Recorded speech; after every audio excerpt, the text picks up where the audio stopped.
For quite some time on this programme, we have covered scandals and controversies regarding the breaches of civil service political impartiality, the Sue Gray affair and so on. We don't just cover things like civil service inclusive language guides for their whimsical attributes. The matter goes right to the heart of our Constitution.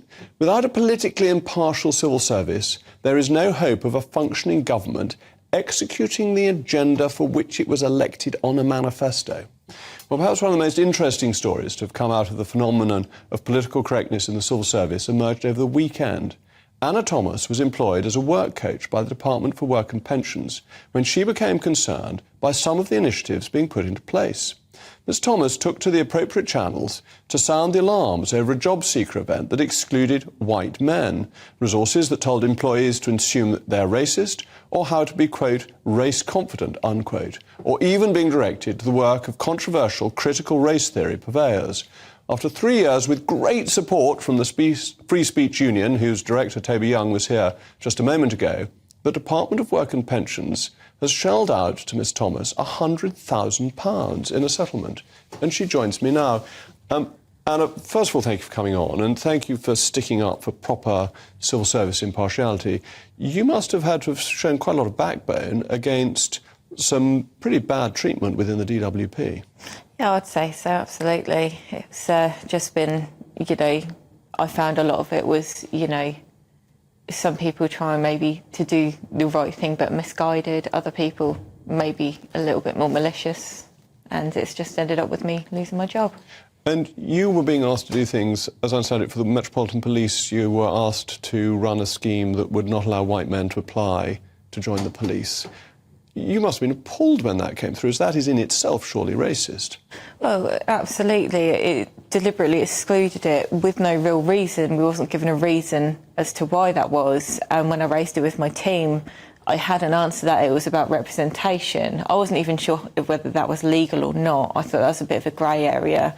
And the Department for Work and Pensions really has no business in ideological pursuits. So I raised the alarm. And what happened when you raised the alarm? It wasn't met very kindly. I was accused of being discriminatory by raising the issue. So by saying that there was discrimination against white men, you were deemed to be discriminatory? Yeah. So who were you discriminating against? I don't know. No, this is very puzzling. And then you had to go to lectures on critical race theory, which is a theory that's been broadly debunked anyway. What did your co-workers think when they were going to these? Did they just go along with it, or were they also concerned but not bold enough to make a formal complaint? So on the intranet, it had the anti-race hub, which in itself is very political, and it had a lot of resources, literature to read, including Robin DiAngelo's White Fragility, and we were to educate ourselves on the issues of race. And when I noticed that it was all very one-sided to critical race theory, I did bring up that was a problem and a breach of the code. And again, what did they say when you said this doesn't meet the terms of the code? The more higher-ups, the SEOs and upwards that I dealt with were not in favour of what I was saying. They were insinuating that I was guilty of something, but they alluded to what I was. And you were basically being told that you were all racist automatically and you had to overcome that as the sort of starting point for the discussion. That's right. There was a part on this anti-race hub that said, treat racism like COVID-19 and assume you have it. And I was like, oh, OK, right, that's really, really a bold statement. But that's quite offensive, isn't it, to say to you and to other people working in the DWP with no evidence that you are just racist because you are a white lady? Yeah, it's just ideological, and it had no business being there. And then the Black Lives Matter issue came up, and we know that that is a hard left organisation that wants to defund the police. It's a deeply political organisation. And what were they doing? What business did they have being influential within the DWP?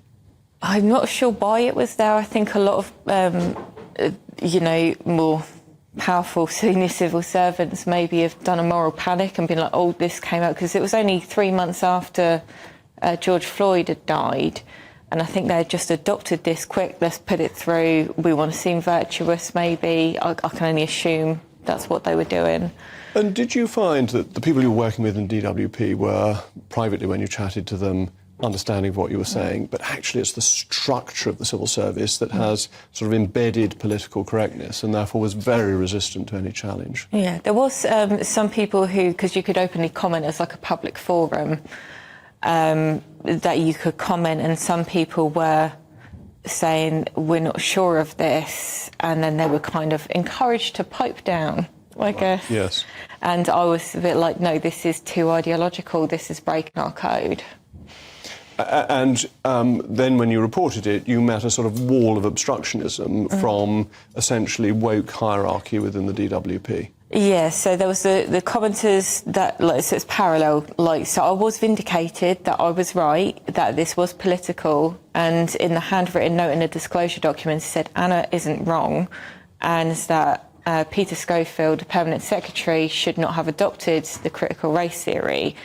But on the other side, people took offence to the things that I had said, that it was political, and that's why I was fired, because I apparently caused offence. And you were then fired for causing offence, and then, with the support of the Free Speech Union, took a case, and, well, you got an award of £100,000, so Yeah. You must have had a pretty strong case. Very strong. And you've been a public servant. You were devoting your life to helping people in our society, less fortunate, who needed help. It must have been really very upsetting for you to be treated as if you were doing something wrong when you were trying to make the civil service follow its own code. Yeah, I mean, you know, I did enjoy my job. It could be challenging, you know, and I dealt with people from all walks of life as a work coach. And, you know, I have a duty to uphold the code. Whatever politics I may have, that's at the door. I don't bring it in. And to treat people as individuals. And, you know, we got a lot of successful results. And to be told, you know, this provision's available, we need to promote it. Well, I think you've done a double public service by revealing this, so thank you for what you've done for the country. We asked the Department of Work and Pensions whether they accept or deny the allegations made by Anna Thomas, but all we received was this rather discursive response. The DWP spokesman said, "We can confirm an employment tribunal claim brought against the department was settled by agreement of all parties without the need for further legal proceedings." Seems to me if they've coughed up £100,000 of your money, that the allegations are pretty likely to be true.